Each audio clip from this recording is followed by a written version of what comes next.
Hello again, and thanks for joining us. Let's get you caught up on tonight's biggest stories. Yes, this is the evening news on ABC13. He is back. Nothing will keep J.J. Watt from the field this Saturday. Today, the Texans announced he is off the injured list and will take the field in the AFC wildcard game this weekend.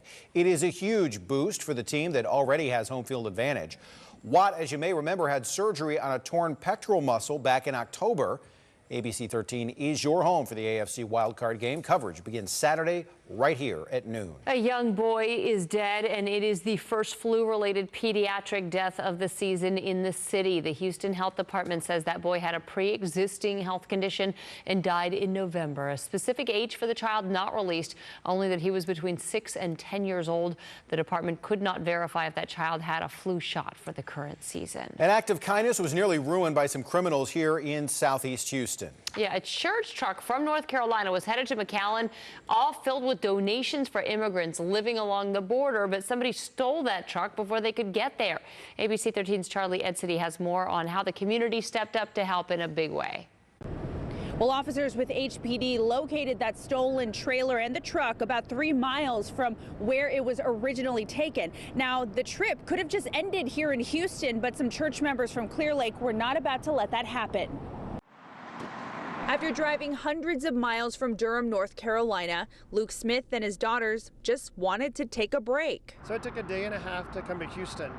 And by that time, my children were itchy and they were ready to go see a movie. And they pulled into the parking lot of Greens Point Mall on the 26th. And while inside, thieves broke into their borrowed truck and stole it, along with clothing donations rounded up by a church and other organizations in Durham intended for immigrants living along the Texas-Mexico border. You're looking around for your car and you're thinking, where did I park it? And then after a while to think, wait a second, it's gone. They filed a police report and thankfully help was already on the way. Byron Fike is a minister at Clear Lake Church of Christ, and his son happens to be the minister at Cole Mill. I couldn't stand the thought of putting them back on a plane and sending them back to North Carolina empty-handed. Byron's church stepped up to help his son's church by supplying a van, trailer, and new donations, thanks to the Clear Lake community. The trip to McAllen went on as scheduled, and the stolen truck eventually was found. It looks like they popped the lock off the trailer. They went through all the clothing donations and kind of threw them around and made a mess. It cost around $700 to get the truck back, and plans already in motion to get the recovered donation down to McAllen. Police still searching for the thieves. In Houston, Charlie Edsity, ABC 13 Eyewitness News. All right, it's going to be a little chilly when you head home from your New Year's Eve festivities tonight. ABC 13 meteorologist Rachel Bryars has an update on what we can expect the last night of 2019. Rachel? Well, it's already pretty chilly out there with most of our temperatures falling into the 50s. Now, as we head into the next few hours, eventually we will fall down into the 40s. So by 11 p.m., looking at a temperature near 47, that's what we're also expecting right at around midnight. And then we will continue to cool down as we head into the early morning hours of New Year's Day. But really, the main thing you need to know for tonight, just make sure you take a jacket. We're just expecting cloud cover, no rainfall as we head into the rest of this evening. Then as we start off your day tomorrow, going to start off with temperatures in the mid 40s. High temperatures tomorrow, though, only look to top out into the mid to upper 50s. So it will be a relatively cool day, and it will also be clouded over. So I would say most of the day tomorrow, you will most likely need that jacket.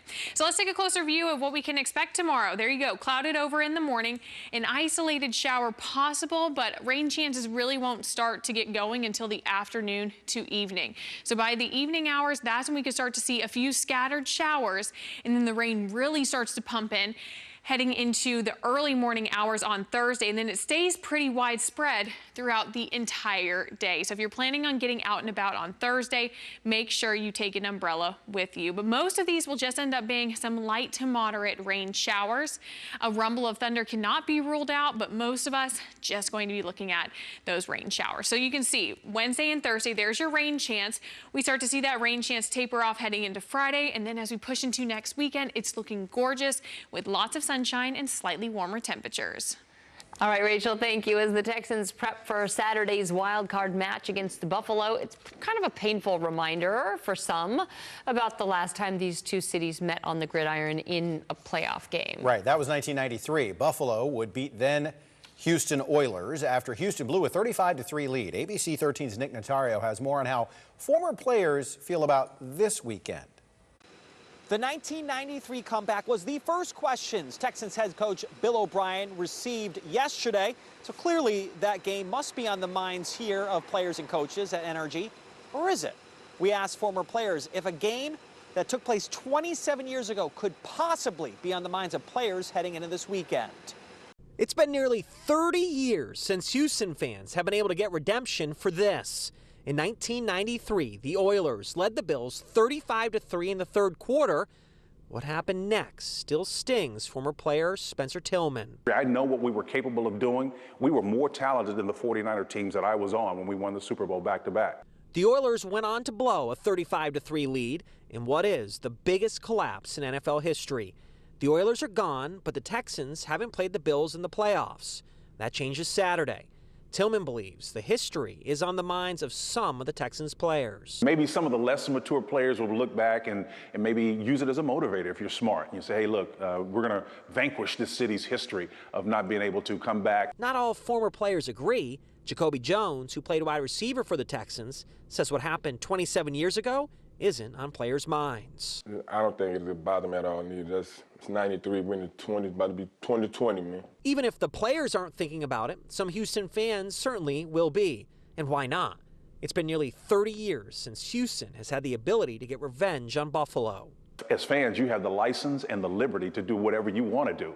If the Texans do end up winning Saturday, it isn't like Oiler fans are going to actually get redemption. Remember, the team moved from Houston to Tennessee. In fact, Titans fans did get the last laugh against the Bills 20 years ago in the Music City Miracle.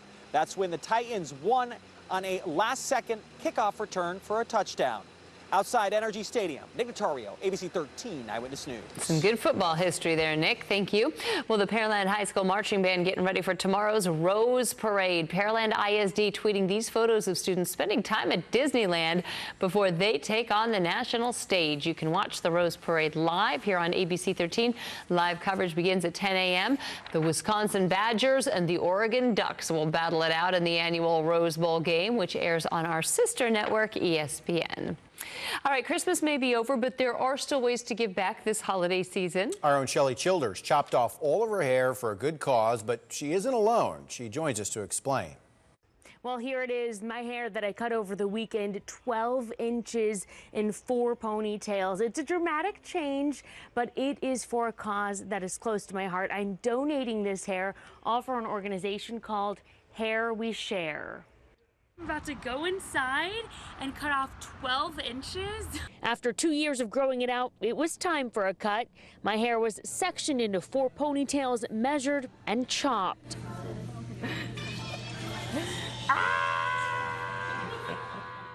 The final product, my shortest haircut ever, but for a good cause. This hair is going to a nonprofit based in New York called Hair We Share. It's the same organization Cyprus couple Andrew and Rachel Keene chose for their donations, a combined 35 inches. My donation was 19 inches. All hair he's been growing out since 2005 when he last donated. His cut this time, though, was personal after his father died from bladder cancer in 2017. It was stage 1 when they found it, but it was a lot more aggressive than they had thought it was going to be. From diagnosis to death, he says, was only 2 years. Because of those recent events, I think this is kind of why I decided not only to cut my hair when I did, but to cut so much of it. Hair We Share, co-founded by a hair replacement specialist and cosmetologist, gives free wigs to children and adults suffering from medical hair loss. Every ponytail costs us approximately $125 to process. It takes approximately 6 to 9 ponytails to create a wig.